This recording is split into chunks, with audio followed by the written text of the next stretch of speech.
King Charles has been on the throne for a year now, following the death of his mother Queen Elizabeth II on September 8, 2023.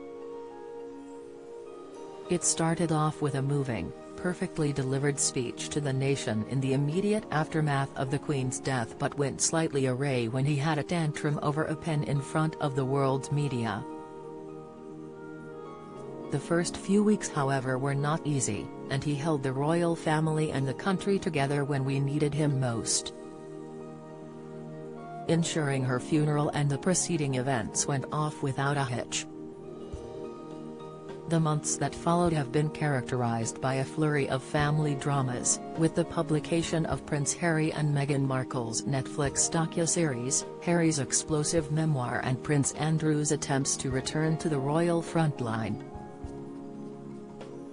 The ousting of Queen Elizabeth's former close confidant and dresser Angela Kelly also made headlines and further distracted from the person at the helm, King Charles.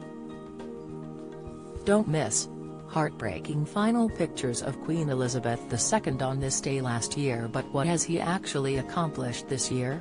He may have steered the ship through a tumultuous time. A change in reign is never easy, especially after losing someone so widely adored, but other than the coronation, nothing else springs to mind. The only time he headed abroad was to Germany, with his first trip to France postponed due to the violent demonstrations taking place at the time, and many have criticized him for not prioritizing Commonwealth nations in his first year. He has managed to squeeze in trips to all four nations of the UK and visited various corners of the country, including York, Wrexham, Manchester and St Ives, but that's part and parcel of a monarch's job, and it's doing very little to quell the turning tide of public opinion against the monarchy. Polling by YouGov shows that in July 2012 3/4 of Britons, 75%, said we should continue to have a monarchy, but this figure is falling. By April 2020 this had fallen to 64%, before rising to 70% come October, having been buoyed by the Queen's vocal support to the public during the COVID-19 pandemic. In the aftermath of the Queen's death last September the figure was at 67%, and the most recent survey in August 2023 found it has fallen slightly to 62%. But the most worrying findings is the split in generations, as just 3 in 10 18-24-year-olds think the royal family is good for Britain, with 40% preferring an elected head of state. By contrast, a majority of the elders support the royals, including 80% of the over 65s.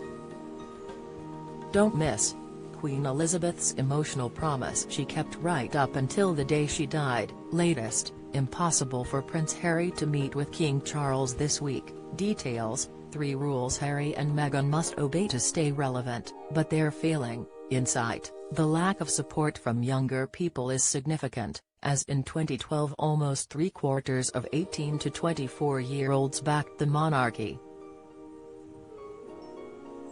These are figures that must surely concern the palace.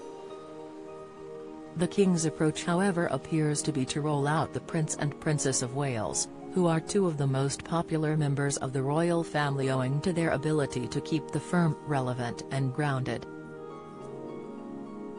Kate is the one with all the draw. Whenever she's out her pictures go on the front page and people flock to catch a glimpse of her. Whereas when the King and Queen step out, the visit, no matter how important or pressing, rarely makes waves. However, his approach cannot simply be to rely on the pull power of the Waleses to get him through. He needs to work on his own appeal and relationship with the people. At 74 this isn't easy, but a few trips to Commonwealth nations and the launch of an initiative or 2 for the public to get behind would help show the public that he's more than just a symbolic figure keeping the seat warm for his son. while Palisades are furious at the idea that the king is simply a caretaker for William and are keen to point out that he has own agenda of climate, community, commonwealth and culture. Without action it's hard for that image to be dispelled.